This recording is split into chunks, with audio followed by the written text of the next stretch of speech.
গাড়ি আটকে রাখবেন কেন? আমি তো স্যার আপনাকে না না, আপনি তো আটকে রাখছেন। আচ্ছা স্যার একটু কথা হ্যালো, আসসালামু আলাইকুম।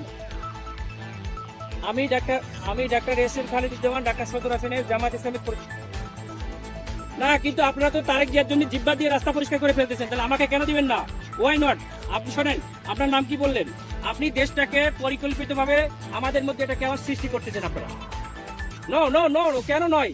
আপনারা দেশটাকে ধ্বংসের দিকে নিয়ে যাচ্ছেন এবং কিছু অফিসার নিজেদের ব্যক্তি স্বার্থ হাসিলের জন্য আমাদের সুপরিকল্পিতভাবে পাঁচটা চেষ্টা করে আমাদের দেশটাকে আপনারা ধ্বংস করছেন। আমাদের দেশটাকে পুরো ধ্বংসের দিকে নিয়ে যাচ্ছেন আপনারা। কি নিরাপত্তার জন্য দৃষ্টি আনবেন, আবার আপনি আমাকে যাইতে দেবেন না কেন? খুবই পরিকল্পিত হয়। স্যার বলছি স্যার আমরা এটা নির্বাচন কমিশনকে জানাচ্ছি। স্যার আসসালামু ভিডিও আলাইকুম করো, আমাদের গাড়িতে আটকে তোমরা ভিডিও করো। এটা ভিডিও করো যে আমাদের গাড়িতে এখানে স্যার সরি স্যার এখানে কেন ভিডিও করা যাবে না কেন আপনারা তো ভিডিও করছেন কেন? আমরা তো কেন এই অধিকার আছে, বিচারটা কেন করবেন? আমরা দেশটাকে পরিকল্পিতভাবে কেন ধ্বংসের দিকে নিয়ে যাচ্ছেন বাবা? অনেক মানুষ রক্ত আমি দিয়েছে, আপনার কথা বুঝতে অনেক পারছি মানুষ স্যার রক্ত দিয়েছে, আপনারা আর রক্ত নিয়েন না আল্লাহর রাস্তে। দেশটাকে সেনা প্রধান অত্যন্ত ঐতিহাসিকভাবে দেশটাকে এভাবে রক্ষা স্যার করছে। আমি তো আপনাকে যাইতে নিষেধ করি না স্যার হ্যাঁ, আমি তো আপনাকে বলছি আপনি যান স্যার কিন্তু আমাদের ক্যান্টনমেন্টে গান নিয়ে অস্ত্র নিয়ে ঢুকা নিষেধ এটা স্যার তাহলে এটা আমরা আপনাকে জানবেন কেন দিচ্ছি? ক্যান্টনমেন্টের জন্য না স্যার ক্যান্টনমেন্টের জন্য আমরাই নিরাপত্তা দিচ্ছি পার আপনাকে হয়ে যাবো বলছি, আমরা তো পার হয়ে যাবো। স্যার এটা ঠিক আছে আমরা তো পার হয়ে যাবো। আমার কথা ভিতরে কোনো প্রবলেম হয়ে থাকে আপনার এই ড্রাইভারটা ক্যান্টনমেন্ট নেবে আমার এরপরে কে দেখবে? এরপর স্যার আপনি ক্যান্টনমেন্ট পার হওয়ার পরে তো আপনার গান থাকবে স্যার আমার এখান থেকে গান থাকবে না, তখন আপনার দল দিয়ে পিটাইবেন আর আপনারা অন্য দল দিয়ে পিটাই আপনারা দেখবেন।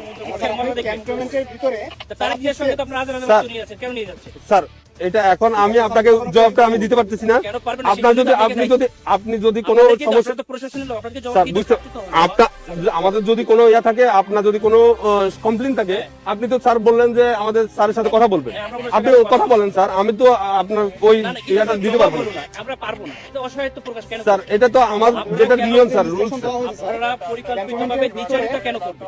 স্যার এই জন্যই স্যার আপনি এই কমপ্লেইনটা করেন স্যার আমি তো না না, সেটা কমপ্লেইন তো কোথায় করবেন? আপনি তো বললেন যে সেনাপ্রধান স্যারের সাথে কথা বলবেন ইলেকশন কমিশনের সাথে কথা বলবেন বলছে স্যার গানম্যান নিয়ে অ্যালাউ নিষেধ স্যার আপনার যেতে গেলে এমনিতে আমার কিছু সহযোগিতা করতে হবে স্যার একটু সহায়তা করেন স্যার প্লিজ না না না, সহযোগিতা না, আপনারা অত্যন্ত পরিকল্পিতভাবে দেশটাকে ধ্বংস করছেন। দেশটাকে রক্ষার দায়িত্ব আপনাদের। স্যার ক্যামেরা এমন আছে স্যার ক্যামেরাটা একটু অফ রাখতে হবে এটা আমাদের মোবাইলে আপনার ইয়াতে রাখেন আপনি কথা বললেন সমস্যা নেই স্যার মোবাইল হাতেও রাখা যাবে না।